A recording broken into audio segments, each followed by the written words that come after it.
Who are you then? It's the fly in the ointment, Hans. The monkey in the wrench. Pain in the ass. Me, John McClane. We're both the same. Monkey in the wrench, pain in the ass. It's Tim with Online Big Blue, bringing you the best of New York Giants sports talk and entertainment. Oh, I want to talk about the Eagles fiasco.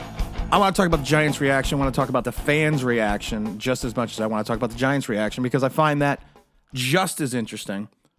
Because, you know, we get a lot of comments on Twitter. We get a lot of DMs. We get a lot of comments in the comment sections. Most of the time, well, I'm going to say most. I would say a portion of them are not flattering, but that's okay. I don't care about that. I care about the fact that there's some things that are said by Giant fans that just kind of rub me the wrong way. Because like I said, I've been a Giant fan since 1976. Been following this team forever. I've seen the good, I've seen the bad. You take it all, and there you have the facts of life. But it's interesting that this new breed of Giant fan seems to rationalize when something goes wrong. Seems to rationalize things in a way that it makes them feel better. And maybe it makes them feel better about themselves. Maybe it makes them feel better about the team. But it annoys me. It annoys me. And like I said, I always wish I could hear these people like on the call-in radio shows. Because some of the things they say just make no sense. Like, we got Bob from Wisconsin. Yeah, Tim, you know what the problem is? We weren't supposed to win this game anyway, so it didn't really matter that we lost. That was one of the comments I saw. It didn't matter because we weren't supposed to win anyway. Really. Because Washington beat Philadelphia, and we play, and shockingly enough, we play Washington next week. So what does that say about that certain fan that they thought we weren't supposed to win anyway? So it's okay that we lost and we gave up 40 plus points. That's disturbing. That's kind of mind numbing. And it wasn't, and I laugh because if it was one person that made that comment, I wouldn't have said anything. But I saw multiple comments such as that on Twitter. And I also love it. You know, Jim from the Bronx, you're on. Well, the real playoffs start on Sunday against Washington. The real playoffs start, and I saw it's another comment. Well, our playoff game is Sunday against Washington. No, as an NFL team, you try to win every game because every game could be important. You don't know which game is not important. You don't know which game is important. You don't sit there and think to yourself, well, you know, we're going to lose this game anyway. So, you know, next week's the big show. So you're going to put all your eggs in the Washington basket. It is a big game. It's a huge game. I'm not going to deny that.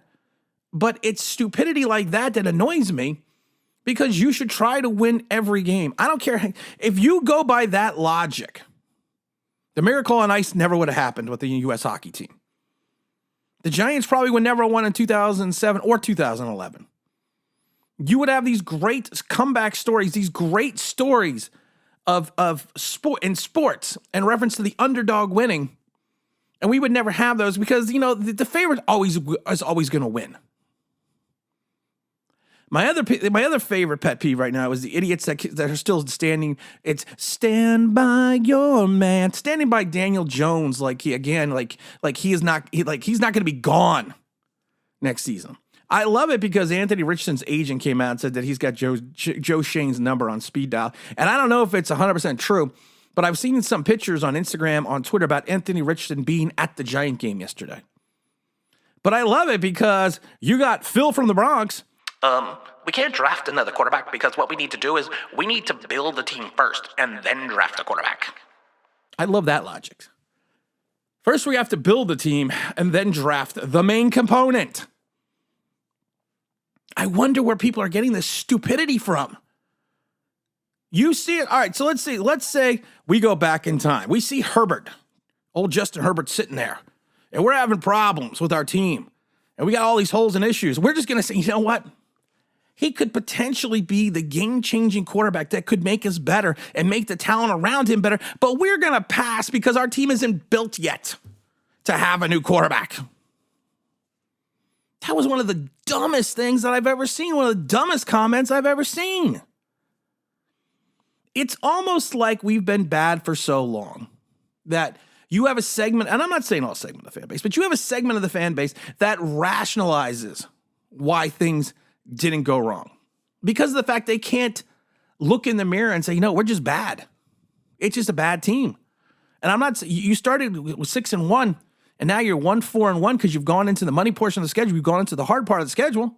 And I love it because I remember when everyone in the beginning of the season was pointing out how easy these games at the end were going to be. These were going to be easy wins. And I kept telling people, I don't like doing schedule predictions because of the fact, I'll do record predictions, but not a schedule prediction because things change weekly in the NFL. Look at the Lions. The Lions looks horrid for the first half of the season, but they're turning it around. And in a scary fashion. You have Denver. Who thought Denver would be where they're at right now? You don't know. You never know. But you can't sit there and just justify why. There always needs to be a justification. Well, Daniel Jones doesn't have enough weapons. He has a terrible offensive line. The fact that he doesn't look downfield doesn't concern anybody. The fact that his processing of plays don't concern certain people. The fact that Kenny G finally, I talked about this yesterday. Kenny G finally got on the field again. He beat his man, and he had the safety at least 15 yards in front of him. So there was a 15-yard gap between the safety, and he had beaten his man by at least 4 yards. Daniel Jones doesn't even look to that side of the field. He immediately goes to the check down to Saquon Barkley. And it's funny because I didn't even notice it. And Lorenzo, who went to the game with me, pointed it out. He goes, he had Kenny wide open. And he didn't even look to that side of the field. But we don't want to talk about Danny fucking checkdowns. No, we don't want to talk about that. Because that would be us having to rationalize the fact that we made a bad pick 4 years ago. That would be the rationalization. That pick was just horrid. But we can't do that because we got to curl up with a puppy. Grow up. I'm not talking to all Giant fans. I'm talking to a very small segment of fans, but grow up. You whiff on quarterbacks. How many quarterbacks did we have after Phil Simms? You had the Dave Brown failure. Technically, you had Jeff Hostetler, who took a year and a half away from Simms. You had Kent Graham. You had Danny Cannell. You had Kerry Collins. You toss in a couple other guys that are 1 or 2 starters, and you also had Kurt Warner. Yeah, Kerry Collins was a good replacement. We didn't draft him. He was drafted by Carolina, had the alcohol issues, moved on to New Orleans, and then got waived by the Saints, and then we picked him up. We got lucky. But you don't look at the Jets. Took a high pick on Sam Darnold. We don't know what happens there. We all know what happened there. You took another pick on Zach Wilson. We know what's going on there. You are going to miss more on finding a quarterback than you are going to hit. You had 16 years of Eli Manning, and people get spoiled. And then there needs to be the rationalization why we have to give Daniel Jones 2 more years. Because what we've seen for the first 4 years wasn't enough. And they'll all talk about it. And we've talked about it before. Daniel Jones has that drive, that one drive. He has it every game where he goes 5 for 5 for a touchdown. And then he does nothing else. And he's done that for the last 3 years. So we got one drive Danny, who we're going to give, $20 million a year for? I love it. Well, we need to give him $20 million a year for 2 years. So that will guarantee the first portion of the contract. Okay, so you're going to turn around and give him more than a third of your cap space. This is why they always say you need to win in the NFL if you take a franchise quarterback in the first round within the first 4 years.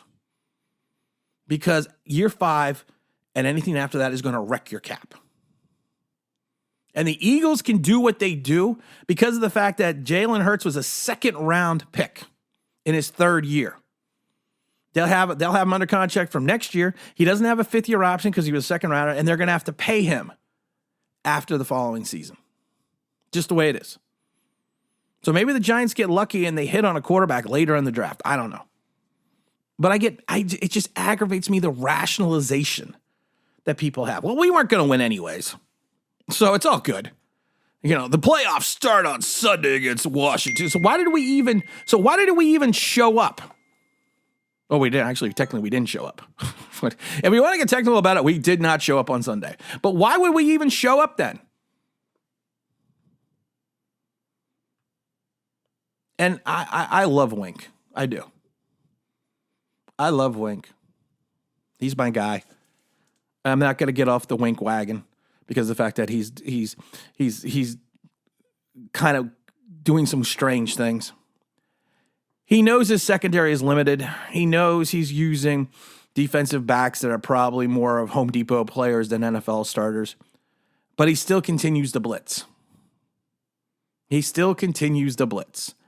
And I said this in the video, when they signed him. And you can go back and listen. I said, my biggest concern about Wink is he is not going to change the way that he calls games. No matter what the personnel the Giants have, he is not going to change the way he calls games. Because of the fact that that's what got him to the NFL. That's what made him success in the NFL. So he's not going to sit there and just change how he's going to call a game, no matter what his talent is around it. But the problem is he's doing that now to his own detriment. He is blitzing when he shouldn't. No, I don't want them to gain another yard. You blitz all night! Now, the problem with that theory is when you blitz all night and you have a bad secondary, you get things that happen like they happened the last couple weeks. You're going to run into those issues. And like I said before, I am not going to sit here and tell you that I think Wink should change, because I don't think he should change. I think he should keep doing what he's doing, but I think he just needs to adjust it a little bit. He needs to realize that he has less than stellar NFL talent in his secondary via injury and via just the fact that this roster isn't as talented as some people thought they were at 6-1. But he just needs to adjust a little and understand, maybe we need to keep an extra guy in coverage. Maybe we don't blitz one of our defensive backs. Maybe we kind of, play a little, not play it safe, but play it a little differently, where why don't we give some exotic blitz packages and not blitz? Drop back into coverage.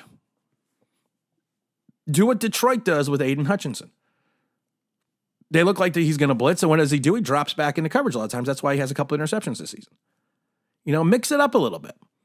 And I understand you don't want to, like I said, you never want to get away from what got you there. Got you to the NFL. Got you in the NFL. You never want to get away from that.